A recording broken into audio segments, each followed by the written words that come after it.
ಚೀನಾದಲ್ಲಿ ಹರಡುತ್ತಿರುವ human ಮೆಟಾನ್ಯೂಮೋ virus ಸೋಂಕು ಭಾರತಕ್ಕೂ ಕಾಲಿಟ್ಟಿದೆ. ಕೋವಿಡ್ ಮಾದರಿಯಲ್ಲೇ ಹರಡುವ ಎಚ್ಎಂಪಿವಿ ಸೋಂಕು ದೇಶದಲ್ಲೇ ಮೊದಲ ಬಾರಿಗೆ ಬೆಂಗಳೂರಿನ 2 ಮಕ್ಕಳಲ್ಲಿ ಪತ್ತೆಯಾಗಿದೆ. ನಗರದ 2 ಮಕ್ಕಳಲ್ಲಿ ಶಂಕಿತ ಎಚ್ಎಂಪಿವಿ ವೈರಸ್ ಸೋಂಕು ಕಂಡುಬಂದಿದ್ದು, ಈ ಬಗ್ಗೆ ಭಾರತೀಯ ವೈದ್ಯಕೀಯ ಸಂಶೋಧನಾ ಮಂಡಳಿ ದೃಢಪಡಿಸಿದೆ.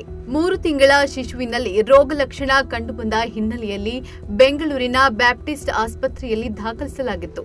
ಬಳಿಕ ಎಚ್ಎಂಪಿವಿ ವೈರಸ್ ಕಂಡುಬಂದಿದೆ. ಚಿಕಿತ್ಸೆ ನಂತರ ಮಗುವನ್ನ ಡಿಸ್ಚಾರ್ಜ್ ಮಾಡಲಾಗಿದೆ. ಇನ್ನೊಂದೆಡೆ 8 ತಿಂಗಳ ಗಂಡು ಮಗುವಿನಲ್ಲಿ ಜ್ವರ ಹಾಗೂ ಉಸಿರಾಟದ ಸಮಸ್ಯೆ ಕಂಡುಬಂದ ಹಿನ್ನೆಲೆಯಲ್ಲಿ ಹೆಬ್ಬಾಳ ಬ್ಯಾಪ್ಟಿಸ್ಟ್ ಆಸ್ಪತ್ರೆಗೆ ಜನವರಿ 2ರಂದು ದಾಖಲಿಸಲಾಗಿತ್ತು. ಈ ಮಗುವಿನಲ್ಲೂ ವೈರಸ್ ಸೋಂಕು ಪತ್ತೆಯಾಗಿದೆ ಎಂದು ಬಿಬಿಎಂಪಿ ಅಧಿಕಾರಿಗಳು ಮಾಹಿತಿ ನೀಡಿದ್ದಾರೆ. ನಗರದಲ್ಲಿ ಉಸಿರಾಟಕ್ಕೆ ಸಂಬಂಧಿಸಿದ ಹಲವು ವೈರಸ್ಗಳಿದ್ದು, ಎಚ್ಎಂಪಿವಿ ವೈರಸ್ ಎಷ್ಟರ ಮಟ್ಟಿಗಿದೆ ಎಂದು ಪರೀಕ್ಷೆ ಮಾಡಲಾಗ್ತಾ ಇದೆ. ಇದು ದೃಢಪಟ್ಟರೆ ಅದಕ್ಕೆ ಬೇಕಾದ ಆರೋಗ್ಯ ಕ್ರಮಗಳು, ತಡೆಗಟ್ಟಲು ಕೈಗೊಳ್ಳಬೇಕಾದ ಕ್ರಮಗಳು ಹಾಗೂ ಹೆಚ್ಚು ಪರೀಕ್ಷೆಗಳನ್ನು ಕೈಗೊಳ್ಳಲಾಗುತ್ತದೆ ಎಂದು ಬಿಬಿಎಂಪಿ ಅಧಿಕಾರಿಗಳು ಹೇಳಿದ್ದಾರೆ. ಇನ್ನು ಕೋವಿಡ್ ಮಾದರಿಯಲ್ಲೇ ಹರಡುವ ಎಚ್ಎಂಪಿವಿ ಸೋಂಕು ಪ್ರಕರಣಗಳು ಹೆಚ್ಚುತ್ತಿರುವ ಹಿನ್ನೆಲೆಯಲ್ಲಿ ಸೋಂಕು ತಡೆಗೆ ರಾಜ್ಯ ಸರ್ಕಾರ ಮಾರ್ಗಸೂಚಿ ಪ್ರಕಟಿಸಿದೆ. ಎಚ್ಎಂಪಿವಿ ಹಾವಳಿ ತೀವ್ರಗೊಂಡ ಹಿನ್ನೆಲೆಯಲ್ಲಿ ಕೇಂದ್ರ ಸರ್ಕಾರದ ಸೂಚನೆಯಂತೆ ರಾಜ್ಯ ಸರ್ಕಾರ ಮಾರ್ಗಸೂಚಿ ಬಿಡುಗಡೆ ಮಾಡಿದೆ.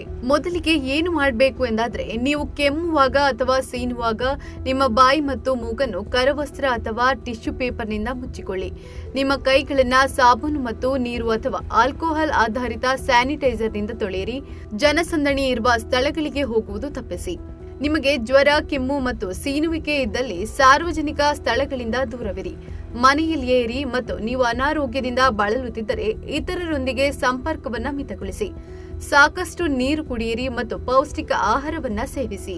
ಇನ್ನು ಏನು ಮಾಡಬಾರದು ಎಂದಾದ್ರೆ, ಟಿಶ್ಯೂ ಪೇಪರ್ ಮತ್ತು ಕೈ ಕರ್ಚೀಫ್ ಮರುಬಳಕೆ, ಸೋಂಕಿನ ಲಕ್ಷಣ ಇರುವ ಜನರೊಂದಿಗೆ ನಿಕಟ ಸಂಪರ್ಕ, ಟೇಬಲ್ ಬಟ್ಟೆ ಇತ್ಯಾದಿಗಳನ್ನು ಹಂಚಿಕೊಳ್ಳುವುದು, ಕಣ್ಣು, ಮೂಗು ಮತ್ತು ಬಾಯಿಯನ್ನ ಆಗಾಗ್ಗೆ ಸ್ಪರ್ಶಿಸುವುದು, ಸಾರ್ವಜನಿಕ ಸ್ಥಳಗಳಲ್ಲಿ ಉಗುಳುವುದು, ವೈದ್ಯರನ್ನ ಸಂಪರ್ಕಿಸದೆ ಔಷಧಿ ತೆಗೆದುಕೊಳ್ಳುವುದು.